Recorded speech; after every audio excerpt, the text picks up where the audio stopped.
Good morning. Welcome back, guys. Hope you are good. Welcome back to the YouTube channel again for the very first video in this new series of my photo shoot prep.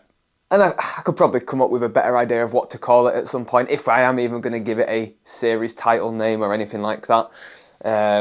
If you've got any ideas, send them in, let me know. Let's see what you think. But it is going to be a full series documenting the complete journey from here to the photo shoots that I'm going to be doing at the end of November. So we've got about 26, 27 weeks to get as lean as I possibly can. And I wanted to, as I've said before, show you guys as much of that journey as possible. How we plan it out, how we approach it, how we change things, what the training looks like, the cardio, what's required, everything.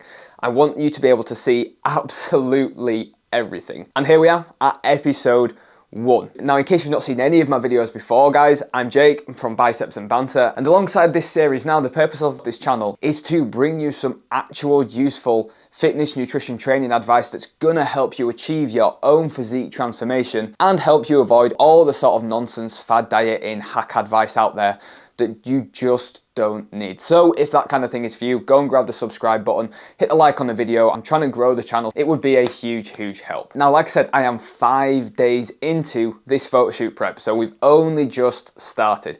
So I wanted to walk you through what my current start targets are looking like, how they're different from when we were gaining, and the approach that we've taken for this whole shoot, and then also what I'm expecting to see change in the first 6 weeks of this prep, and how I know that my body usually responds when we do this thing.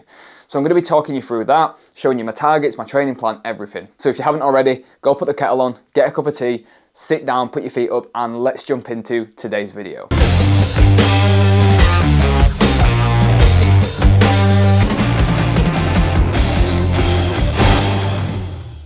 So like I said, I am currently 5 days into the photo shoot prep. So on Sunday last week, I got sent through my start targets, what we're going to be changing with nutrition, what we're going to do with cardio, with training, everything like that. And then Monday morning, we got up and we get on with it. So I've said before on the channel, we were planning to have quite an aggressive approach to this prep. And the reason being that you can take it one of two ways. You can have a nice continual, gradual calorie drop as you go through the process to get leaner and leaner and leaner. Takes a bit longer, but it's a little bit easier to stick to. Or you can go in quite aggressive, pull calories down quite quickly, push cardio up quite quickly, and try and get leaner a little bit quicker, and then hold it or feed yourself back into the shoot. Both approaches work. It's just about whichever one suits you and the timeline that you've got and what you can handle. Now, we were planning and we are doing a bit more of an aggressive approach. For the main reason that, one, I've done photo shoots in the past where I didn't come in quite as lean as I would have liked, and I ended up spending the last 4 to 6 weeks of that process chasing my tail, trying to do more and more and more and more to get leaner and leaner. And second of all, I've got numerous things coming on between now and the photo shoot at the end of November with stag do's and weddings, one thing and another, that are gonna get in the way of that, and I'd rather pull us down a little bit quicker and get leaner quicker so that we're ahead of ourselves and we can work those things in a little bit easier. There's obviously gonna have to be a degree of sacrifice when it comes to those events, but we're still gonna be able to hopefully work something in around them. So that's the approach we've gone with. We've gone pretty aggressive. Now, up until the start of this week, I was eating around 4,500 to 4,700 calories a day. That's where we pushed up to with the gaining phase. It was quite a lot of calories. My steps were 8,000 to 9,000 a day, and my cardio was non-existent. And my training was 4 days a week, push-pull legs, upper body session. That's where we were. And now, as of the start of this diet, the targets have changed a little bit. So in terms of nutrition, I'm going to talk through what the current targets are in here. So I'm going to get them up on my phone. So I've only been following them for 4 or 5 days, so I can't quite remember them off the top of my head just yet. My nutrition's still split between a training and a non-training day. On the training day, we've still got a little bit more food than a non-training day. So we are down to, on a training day, 220 grams of protein. It was that before we started the diet, so that stayed the same. 450 grams of carbohydrates, so we're 250 grams of carbohydrates down per day, and 80 grams of fat, so I'm 30 grams of fat down a day. So it comes out at around 3,400 calories. So again, we're about 1,200 to 1,500 calories down a day on a training day. On a non-training day, food's a little bit lower still. So 210 grams of protein on a non-training day. Again, that's the exact same as what it was before we started dieting. We're gonna keep protein as high as we can to maintain as much muscle as possible and keep me as full as possible. But carbs are being dropped to 300 grams a day. So a significant drop from what I was on beforehand. And fats are down again at 80 grams a day, which is about 45 grams less than what I was having before. And this comes out at about 2,750 calories a day. So again, we've got a substantial amount of calories less. So quite quite an aggressive approach. Thousands of calories, close to 2,000 calories less a day than what I was having before we started this diet. So it's a very, very aggressive approach from a nutrition standpoint. Still a lot of food to play with, still a good amount of food to be dieting on, but a lot lower than what we were on this time last week. In terms of steps, we're looking at about 10,000 a day, which is pretty easy to get in. Walking below twice a day, walking to and from the gym. I can do that pretty comfortably. And training stayed the exact same. So still on push-pull legs and an upper body. Still a bit more of a focus on chest and delts, typically the areas that I struggle to grow a bit more. That has not changed. The approach to training has not changed. The setup to training has not changed. The volume that we're doing has not changed. I even hit some PBs. I trained legs yesterday, hit some PBs on the hack squat, which yes, 5 days into a diet, we should be able to do that. We shouldn't be noticing any changes to training 5 days into a diet, but it is nice to be able to start the diet and still be hitting some progressions and hitting some PBs and stuff like that. And cardio is in at 600 calories to burn per week. So the way I tend to structure cardio isn't 2 30-minute blocks a week or 3 30-minute blocks a week or whatever, because one week I might use a treadmill, the next week I might use a Stairmaster, and depending on what machine I use, they burn drastically different amount of calories. And at the end of the day, it's the calorie burn that is going to affect your calorie deficit and the resulting fat loss. So that's the thing that we need to make sure we're controlling, not the time that we spend doing cardio. So what I actually do is program based off the calories that I burn. So I've got 600 a week. I can do that on a treadmill, a Stairmaster, a bike, whatever, but it has to be 600 a week. Now, I typically use a Stairmaster or a bike because it does them quicker. I'll jump on the Stairmaster. If I've got messages to reply to from clients or mates or family, I'll speak to them whilst I'm doing my cardio. I might put something on Netflix. I'm currently watching The Walking Dead, so I might watch an episode of that, and I'll get my cardio done. And 600 calories a week is about 45 to 50 minutes on a Stairmaster a week at the pace that I'm currently doing it at. So again, pretty easy, pretty comfortable. So although we have gone in with a relatively aggressive approach, we've not gone completely crazy and aiming to do every single thing from week one. And we've already seen in the first 5 days about half a kilo come off. Now, that is to be expected because I've got less food in my stomach. I've got a lot less carbohydrates coming in, holding less water. So just from the reduction in food volume alone, I'm gonna see less weight on the scales because I've got less food in my digestive system.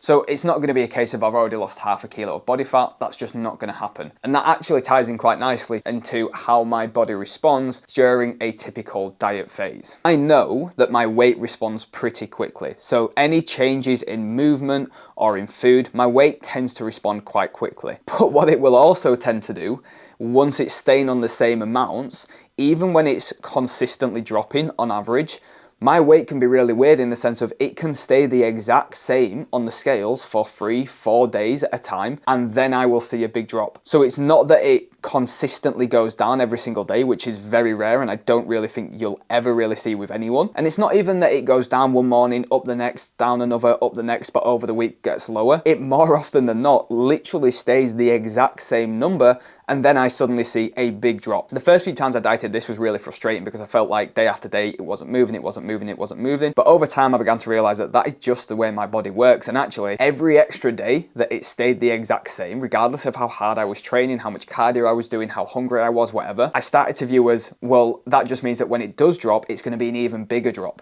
And that was the way I started to do it. So almost every day it stayed the same was an extra day on the countdown of, well, it's going to make an even bigger difference when it does drop. And that's exactly what I tend to see happen. So I would expect to see in the first 6 weeks, my weight's going to change quite quickly. And it's going to change quite a lot. Like I've already said, a lot of that's going to be down to the fact that I've got less food in my stomach, I'm storing less carbohydrates, I'm holding less water, and it's literally, majority is just going to be down to that. We know we've got about 12 to 14 kilos to lose across these 27 weeks to get to somewhere, to get roughly to where we want to be for the photo shoot. So we have got loads and loads and loads of time. And that's the thing that most people are aware of, is when it comes to any fat loss process, not just a photo shoot prep, but any fat loss process, you don't tend to see the biggest change in your pictures for the first 6 weeks. So it would be pointless me in this video today showing you my up-to-date physique pictures from this time last week. There won't be any change. I'm 5 days in. There won't be any change. Even showing you them next week or the week after that, there's not really going to be any significant change in those pictures. What we actually tend to see is the first 6 weeks of most dieting phases, we'll see a lot of weight loss. Again, for the reasons that I've said, less food in the system, holding less water, holding less carbohydrates. Some fat loss as well, but only very marginal. And for those first 6 weeks, what you'll typically notice is a lot of weight loss and only a small amount of physical change. You might see some big changes in measurements, but again, because you've lost water around your waist and things like that. But the actual pictures probably won't change a huge huge amount. It's only until sort of week 6, week 7, week 8 onwards that starts to flip a little bit. You'll start to notice more change in the pictures every single week and less change in the scales. So weeks 1 to 6 can be more weight change, less picture change, and then weeks 6, 7, 8 onwards, it can become more picture change, less weight change. And that's quite a common thing to see. So you'll notice through the weekly videos on the channel, through the content I'm putting on socials, that when I do physique updates for the first 6 to 8 weeks, we're probably not really going to see much difference. But from that point onwards is when we should start to see that snowball and that momentum build, and we should start to be able to see more and more and more difference. But one of the biggest benefits of the first 6 weeks of dieting, besides any weight change that you might see, is just motivation. Your motivation's high because you're excited, you're in new routines, you're feeling productive, you're feeling positive, you're feeling healthier, you've got more energy, hunger's not too bad. But as of right now, it is day 5, we've got going with our targets, I'm about half a kilo down, and I'm looking forward to the rest of this process. That is it for week 1, episode 1 of this photo shoot prep series, which we still need to think of a name for. No training in the gym today, no fancy editing, anything like that. I just wanted to sit you down. I wanted to show you where we're at, where we've started, why we've started that way, and what we're going to expect going forwards. All that exciting stuff of seeing my training in the gym, physique updates, everything like that, how my meals look day to day, that's all going to be coming in future videos. But for now, guys, like I said, hope you enjoyed that. If you did, don't forget, hit the subscribe button, like on the video, all that jazz. It does mean a lot, and I will see you next week for the next video.